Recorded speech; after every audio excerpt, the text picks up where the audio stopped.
Assalamualaikum warahmatullahi wabarakatuh. Alhamdulillahirabbil alamin wassalatu wassalamu ala asrofil anbiya'i wal mursalin sayyidina wa maulana Muhammad wa ala alihi wa sahbihi ajma'in. Ya ayyuhalladzina amanu taqullaha haqqa tuqatih wa la tamutunna illa wa antum muslimun.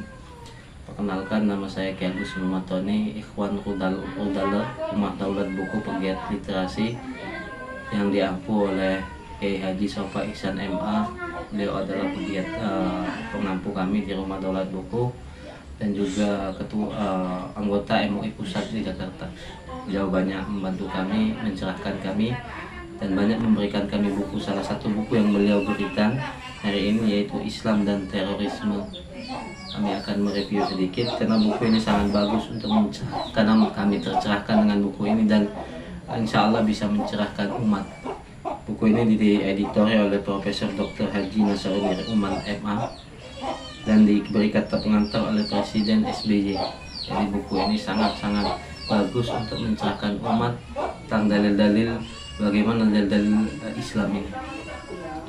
Di review pertama ini banyak sekali daftar-daftar isi yang ditulis oleh ulama-ulama kita, yaitu Islam rahmatan lil alamin, Islam agama perdamaian, meneladani dakwah Rasul, dakwah penuh kesejukan, Islam menolak terorisme, dan rekonstruksi makna jihad. Banyak sekali membangun harmoni muslim dan non muslim.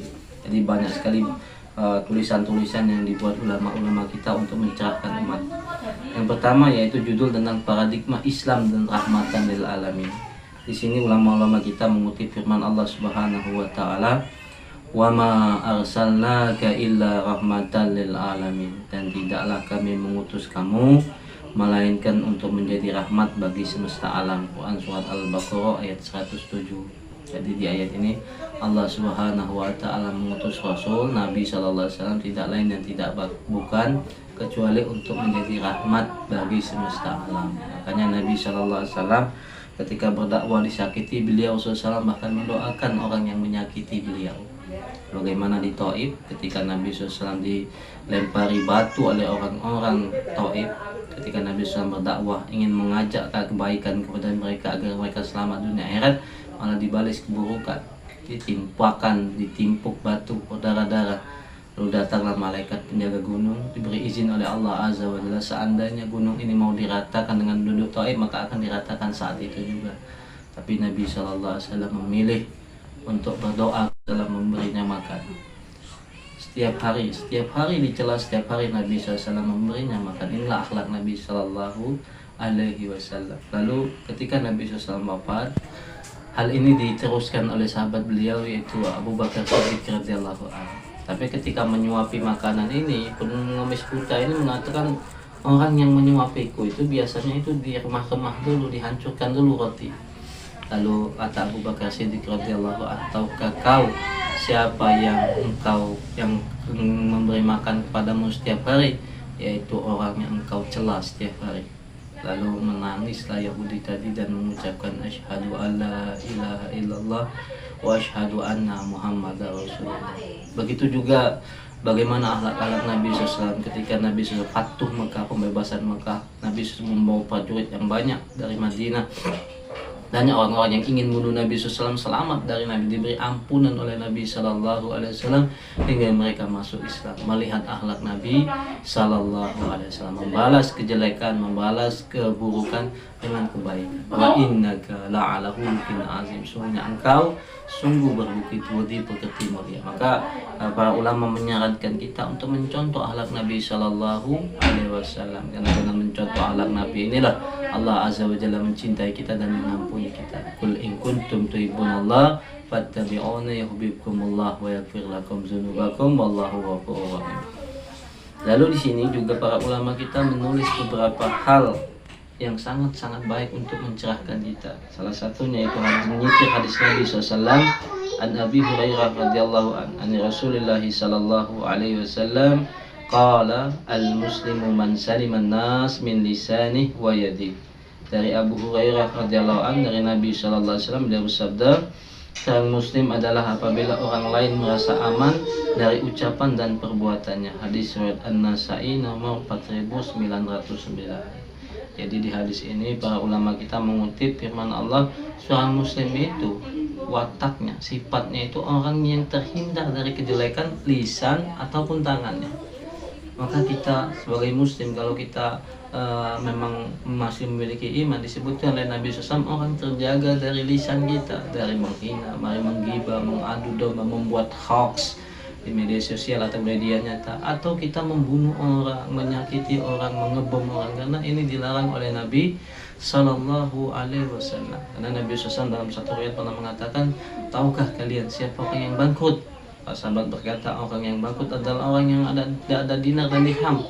Kata Nabi, atau media nyata, atau kita membunuh orang, menyakiti orang, mengebom orang, karena ini dilarang oleh Nabi Sallallahu Alaihi Wasallam. Karena Nabi SAW dalam satu riwayat pernah mengatakan, tahukah kalian siapa orang yang bangkrut? Para sahabat berkata, orang yang bangkrut adalah orang yang ada dinar dan dirham. Kata Nabi SAW, orang yang bangkrut pada hari kiamat adalah orang yang membawa pahala sholat, pahala puasa, pahala haji, pahala ibadah, tapi dia menzalimi seseorang, memakan harta seseorang, memukul seseorang, lalu pahalanya diberikan kepada orang yang dia zalimi.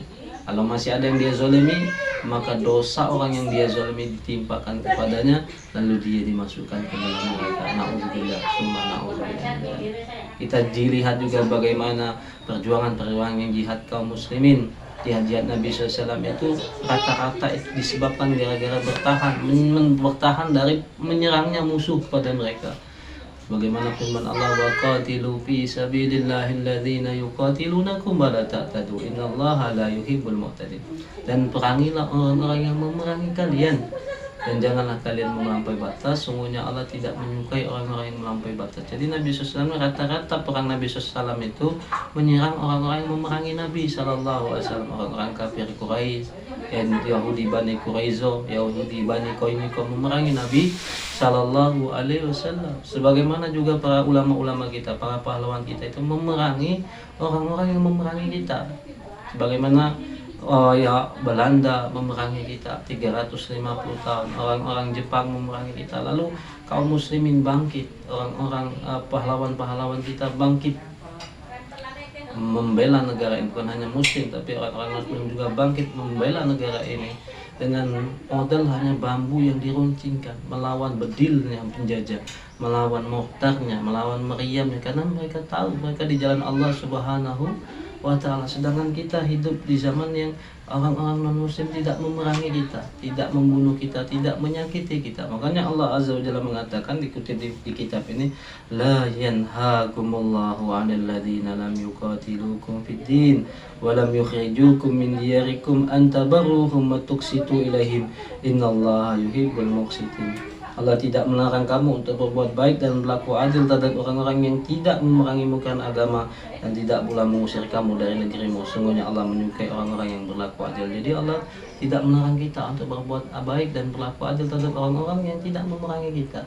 Orang-orang non-muslim, orang-orang yang tidak beriman kepada Allah di negeri ini tidak memerangi kita, maka kita wajib berbuat baik kepada mereka, wajib berlaku adil kepada mereka, karena mereka pun berlaku adil kepada kita. Itu saya mengajak kaum muslimin untuk menjaga harta, menjaga diri, menjaga lisan, menjaga jiwanya dari menyakiti orang lain, karena ciri orang muslim itu selamat orang lain dari lisan ataupun perbuatannya. Lalu para ulama kita di kitab ini juga menyitir firman Allah Subhanahu wa ta'ala di bab keduanya tentang karakter muslim yang toleran. Jadi muslim yang disebutkan karena di sini banyak sekali bab yang sangat-sangat bagus untuk mencerahkan umat. Allah Subhanahu wa ta'ala firman, ya ayyuhan nasu inna khalaqnakum min dzakari wa untha wa ja'alnakum syu'uban wa qabaila lita'arafu inna akramakum indallahi atqakum innallaha alimun khabir. Hai manusia, sungguhnya kami menciptakan kamu dari seorang laki-laki dan seorang perempuan, dan menjadikan kamu berbangsa-bangsa dan bersuku-suku supaya kamu saling kenal mengenal. Sungguhnya orang yang paling mulia di antara kamu di sisi Allah ialah orang yang paling bertakwa di antara kamu. Sungguhnya Allah Maha mengetahui lagi Maha mengenal. Jadi di ayat ini Allah Azza wa Jalla sudah menciptakan manusia itu bersuku-suku, berbangsa-bangsa.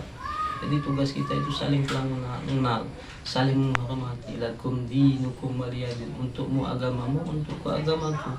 La ikraha fiddin, tidak ada paksaan dalam agama. Bagaimana Nabi SAW di Madinah hidup berdampingan dengan orang-orang Yahudi. orang-orang yang bukan Islam. Tapi Nabi SAW itu berlaku baik, menghargai, saling menghormati, tidak saling ejek, uh, tidak saling baku hantam, tidak. Tapi Nabi SAW saling menghormati terhadap orang non-muslim, berbuat baik kepada mereka. Jadi sekali lagi kami mengajak kaum muslimin sekalian untuk banyak membaca apalagi buku Islam dan Terorisme ini.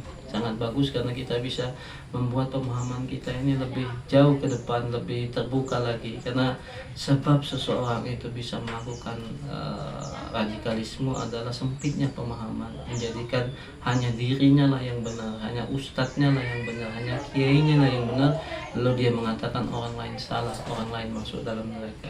Lalu sama-sama, semoga kita sama-sama bisa menjaga negara ini, negara yang sudah diperjuangkan oleh pahlawan-pahlawan kita dengan darah mereka, dengan nyawa mereka, dengan perikan Allah Akbar. Mari kita sama-sama jaga negara ini. Negara ini semoga menjadi negara aman, damai, diampuni oleh Allah Subhanahu wa taala sebagaimana firman Allah, baldatun thayyibatun wa rabbun ghafur. Negeri yang aman, negeri yang makmur dan diampuni oleh Allah Subhanahu wa taala. Kalau benarnya datangnya dari Allah, kalau salahnya datangnya dari diri pribadi. Kalau ada salah-salah kata saya mohon maaf. Alhamdulillahirabbil alamin. Subhanakallahumma bihamdika asyhadu an la ilaha illa anta astaghfiruka wa atubu ilaik. Assalamualaikum warahmatullahi wabarakatuh.